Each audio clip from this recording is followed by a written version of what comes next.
Hey, good afternoon there, Sweet Peas. Basic Prepper Mom Myra. You get 2 videos from me today. So there is just so much going on, and I have been listening to a lot of people, a lot of chatter out there, a lot of different sources kind of going around. Definitely a lot. We know that the feds raised the interest rate again. Yay for them. Whew! I have heard that it at some point is going to go back down to normal, whatever that is. I don't know.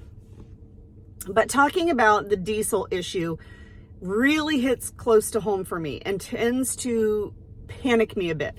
Now, my husband is a truck driver, so obviously that affects us personally because that's his job. He works for a construction company and all of their equipment pretty much are diesel. We have a diesel truck. We also have a tractor that is diesel, and we actually had talked about one point getting a fuel storage tank just for mostly the tractor, and we have not. Mainly because they're not cheap. If you get a good one, they're definitely not cheap. And then you got to have the money to fill it up and keep it full. And so we just haven't been there because our priorities have been elsewhere. But when stuff like this happens, it tends to freak me out and makes me want to go out and get everything and make sure that all of my bases are covered. And I have to take a step back and say, I can't do everything. I don't have the ability to do everything, which is why we draw in our community, right? That's why we get our community networks. That's why we get people around us together. I can't grow anything green. I'm going to tell you, my superpower is I kill cactus. Absolutely 100%. You want a plant to die? Give it to me. Within a week, it'll be dead. I have killed multiple cacti. Absolutely. If I get a plant that produces like a tomato, I'm just like, woo, think I'm master gardener. So I am horrible. I have tried different styles, techniques, soil, fertilizer. I just, yeah. Every now and then I produce something and I'm like, wow, that's awesome. But no, I just can't. I kill them faster than anything. So I have people in my network and my community that are amazing gardeners. Now I can keep anything alive as long as it has a heartbeat. And between my husband hunting growing up and we, like I said, we process our own poultry and stuff, we can pretty much process out any animal that we need to without a problem. I don't got a problem with that. We're pretty quick at it too. If it's an animal that we haven't processed, I guarantee you that we could still do it, figure it out, not a problem at all. Kind of all the same thing, to be honest, when you get down to it. Doesn't matter the animal, it all comes out, right? So my husband is very mechanical. I say that he could drive, he can build anything. He can pretty much fix anything. He's very mechanical. He's been in construction his whole life. He can build anything from foundation to finish. He can work on vehicles and tractor. I mean, he can do all of that stuff, and he's very smart and he's very good at it.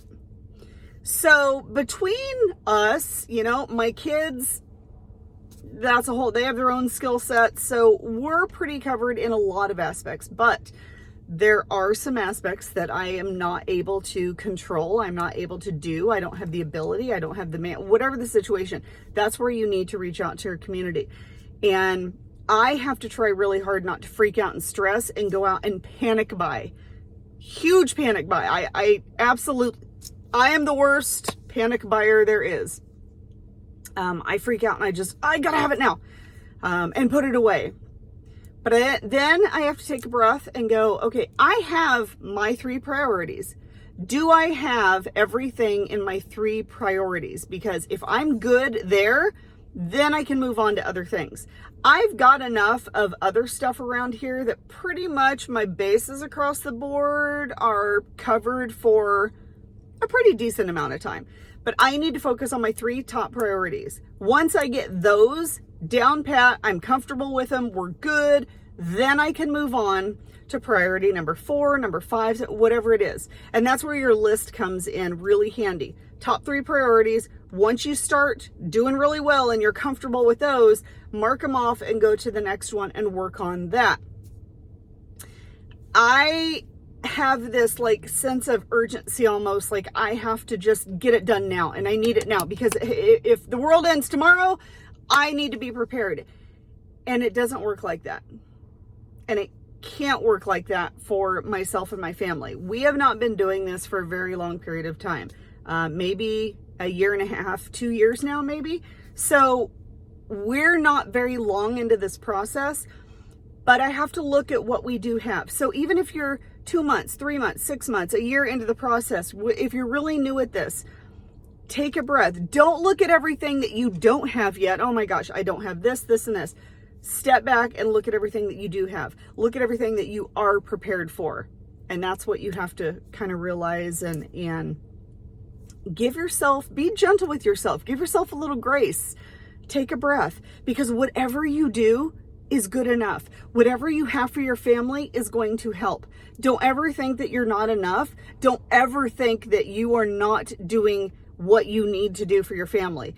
If you're getting 1 can a week at the grocery store of extra food, 1 non-perishable item, you're doing something for your family in their future. If you're getting a bottle of Tylenol, a bottle of aspirin when you go to the store, you're doing something to put away for your family. It's enough. Continue on what you're doing. Take a breath, get your priorities straight, and work on those. But control what you can and let go of the rest. All right? That's my little spiel for today. I hope you guys have a wonderful, amazing day, and have fun out there. Once again, if you have any questions or comments, please feel free to reach out to me, and I hope you guys have a wonderful, amazing day.